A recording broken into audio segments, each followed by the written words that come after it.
Polio हुआ क्या ये चिकन लेग पीस को किटकिtyao की विटामिन यारोंगनी ये हाइतारे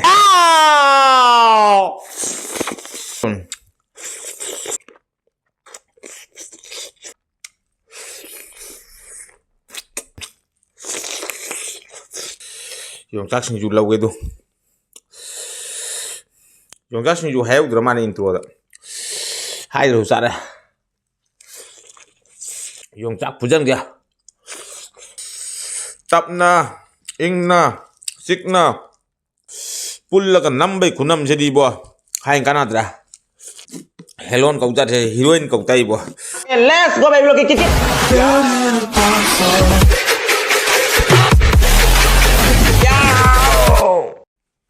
हाय मैम की तमतंग सियोनो बितुंग पुदुला संग सिगरी मथेन चाना दुर मैम येंग ताबिना सेगी मथेग मकरे सिग ताउ जरे को असिगे सिगे लोकल चिकन थोंगम ले जरे लोकल येन थोंगम ले जरे असिगे सिगे खोय ngahai ngatoi थोंगम ले जरे असिगे YONGCHAK SINGJU म ले जरे असिगे सिगे खोय को नबैदा हंगाम ले जरे असिगे जो हंगाम ले जरे सिनी ngasiगी मथेन दो मैम चा बानो मित्र लेट्स गो किट याओ ताउ जरे के थेंग ngasiदी असेना लोकल येन थोंगमनी को अखोगी कुकुरुकु आइदो अदो येन थोंगबनी सिगा असे लोकल कुकुरुकु दुरिन थोंगिसे सिगा ना कोई ngaheigingatoi निको खोगी पंकास ngaगी हेलोन ngaगी ngatoi हाइतारे कुकुम सेमगा सेना तोमाय तों थोंजरे तेंगो थापने मैम ज्ञान तारो होने चारक मतंदा लोइना ज्ञान ताबिना से तार मैम चाबा होनो बै तोरगे एंट्रो हुआ जम गांगरोगे खुती हमने हम लचरे लोकल चिकन की हौदा सिरा अदोनो फनी लोकल चिकन हाइरगे मुता अदोनो फारे थमरोगे मुता तेंगो से जाम पीइयाबा तेंगो पिकपने मुता मुता हाइजन तायाबा तीसे तेंगो खाली असेना फै खाली तौतों थमबना फै येन असे येन से करी हाइनी एकोगी फिल्म स्टार का लेबदो पोलियो थोंबा येन लेग पीस है तारे पोलियो हुआ क्या ये चिकन लेग पीस को आइदो अदो तादुरे अब लोकल चिकन नि नमागी कनो दो पीई है ता अदो विटामिन डी ए किटकिtyao की विटामिन यारोंगनी ये हाइतारे अदो मैम साहब होनो मित्र का लेट्स गो किटकिट याओ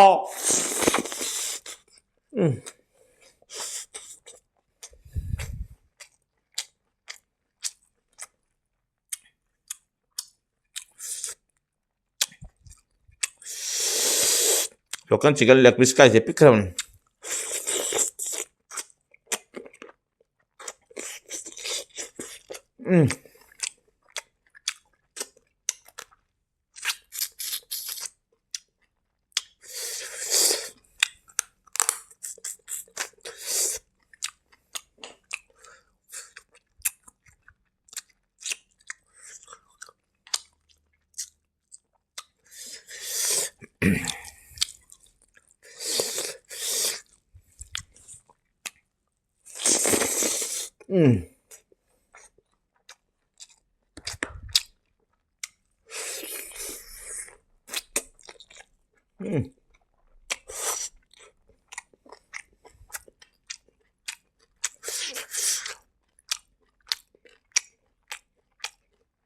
wow sự phải hả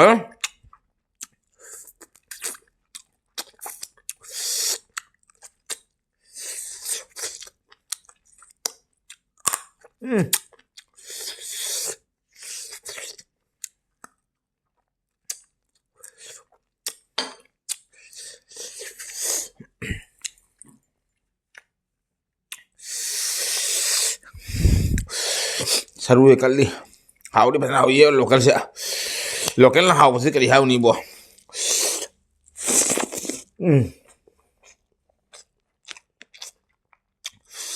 se masagi san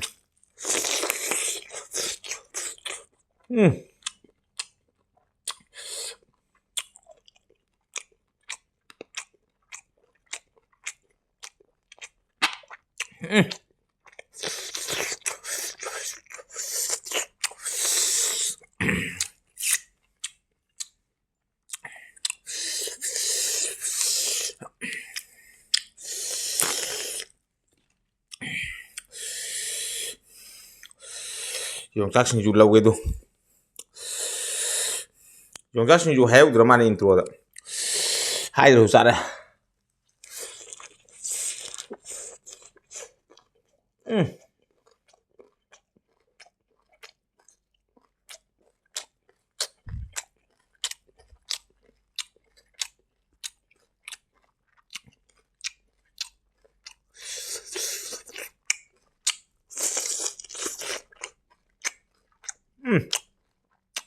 Kali khoan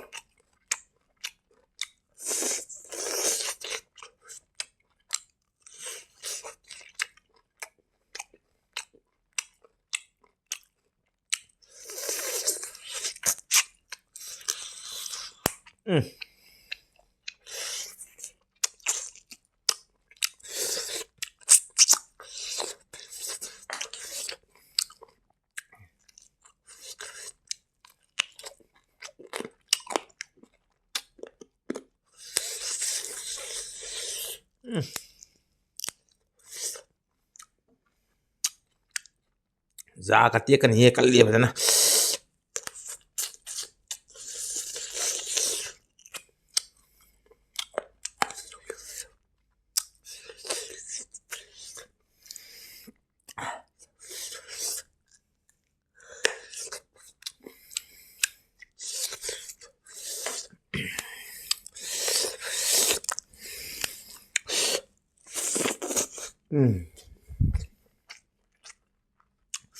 Yongchak Singju sima hayahꯧꯗ꯭ꯔꯦ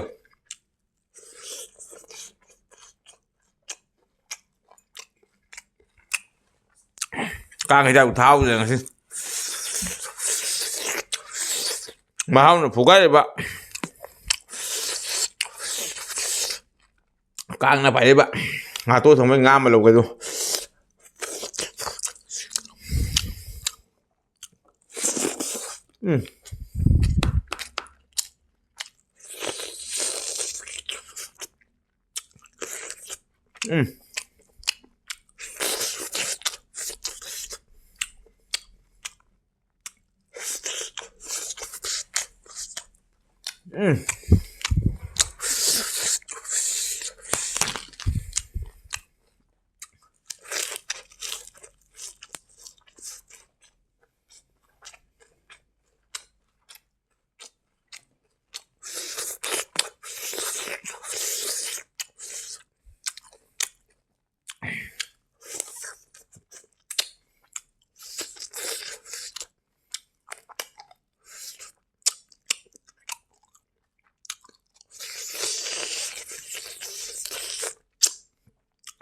baru kali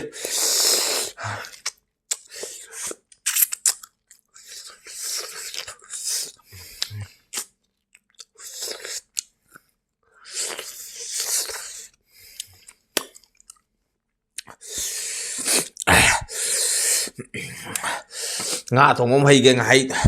ngatoi tawai jadre bo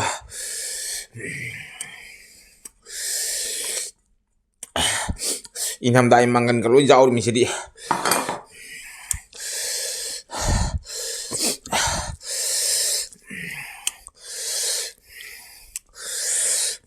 ngaheigingatoi ni ko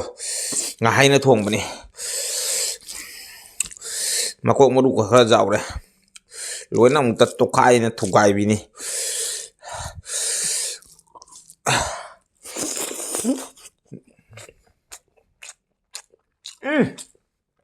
khwau sidi leite Yongchak pujan dia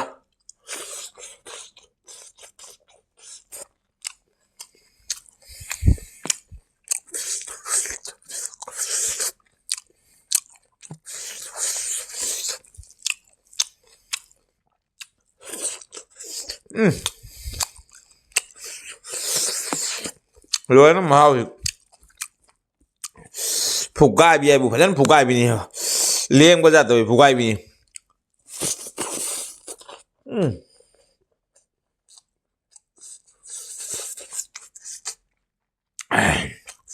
local chicken piece ma log ya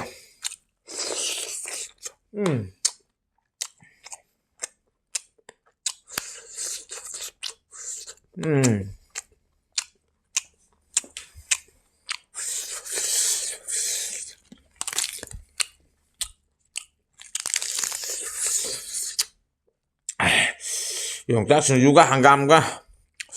pullaga nambai kunam jadi bo hain kanadra.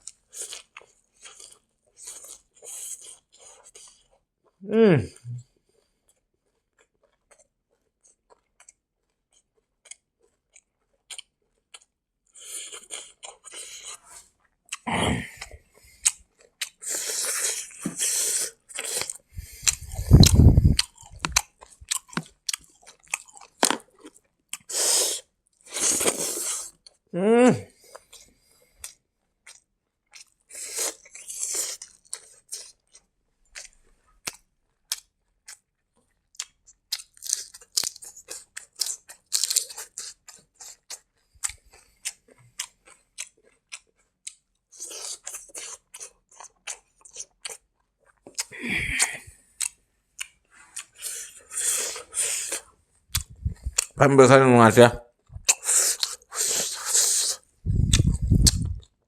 kangen cik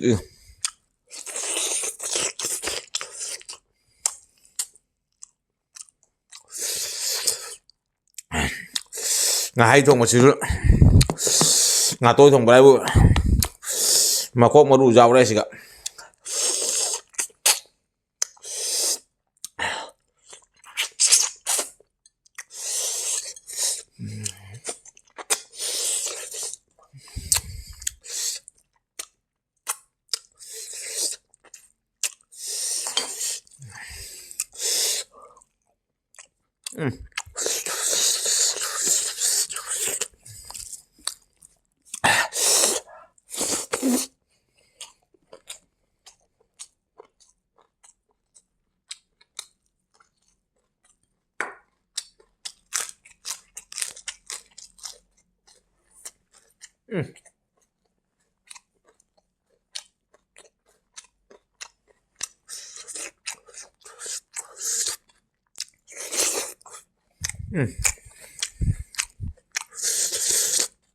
Ada di yen macam ni kok.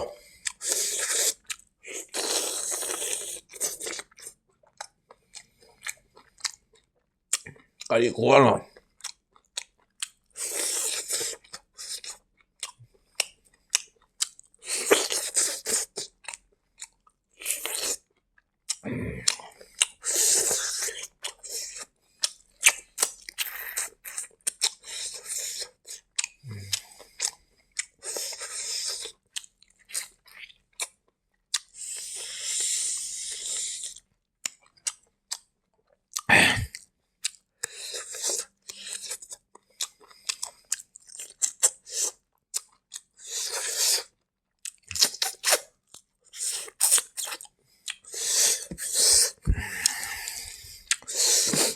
Local ki mahau ga boiler mahau ga di ba padana kena ye ba kai ha ni ba se mahau se di ba padana phukai re ba le ngau na ngasi di ba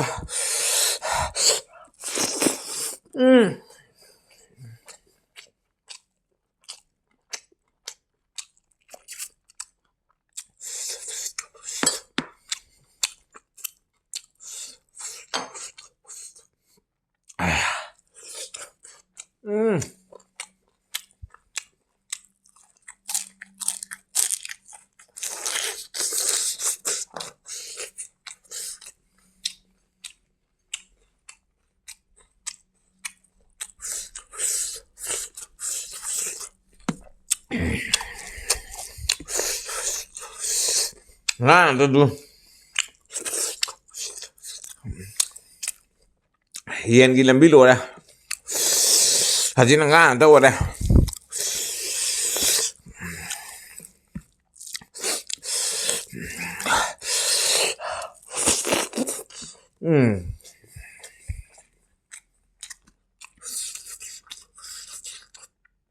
cuma ini yang kasih juga apa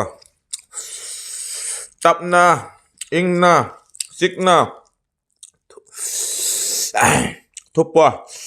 kaya da kitkityaow na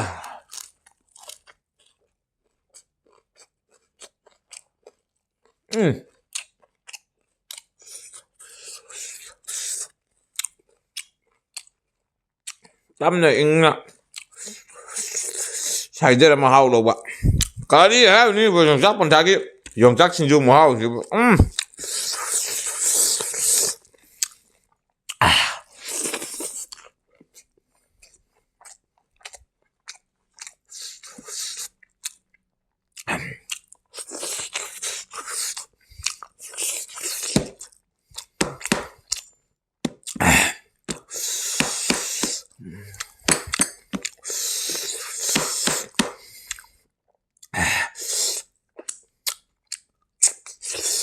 Bukan mariba ngahai ngagi makok maru sing dia saden kaliba pangkas nga helon ngagi saru yong tu lai bak tukai jani kukan mani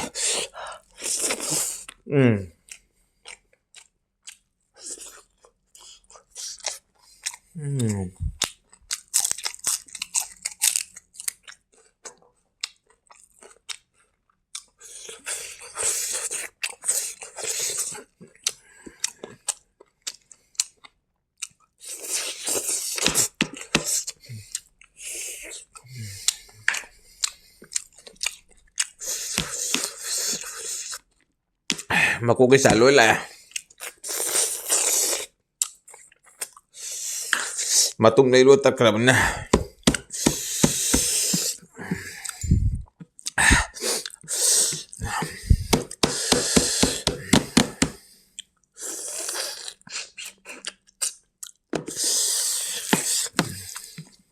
mà cô nggak sih mà cô có thằng nào betul nih pak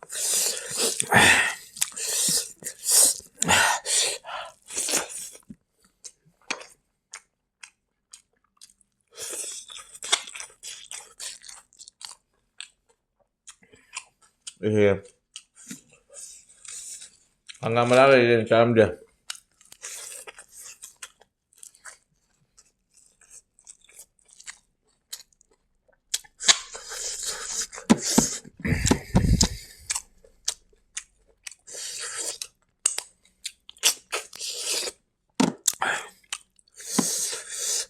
kasih udah makok teh liye makok có thằng nào ba mà tung dầu của tụi nào sih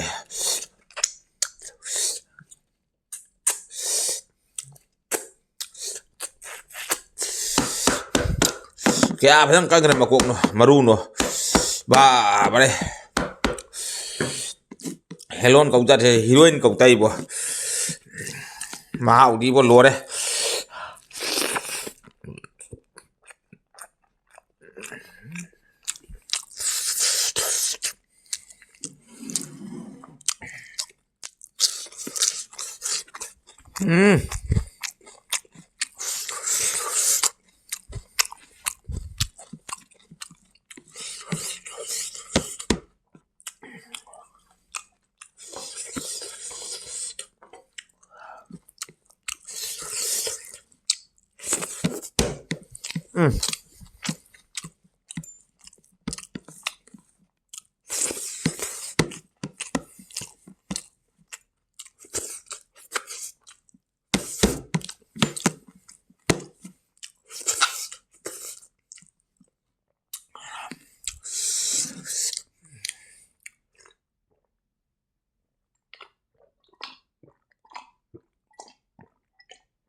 Padahal haure maduri memang sab sulam na mata hinda video sana tar video yang mana mara kali like share ka betul copy karo channel sila ungchak basina ungchak like na channel se subscribe to mudana bell ko keteng lalu ko copy karo aduri chobi na teng ngi no video thang bari keteng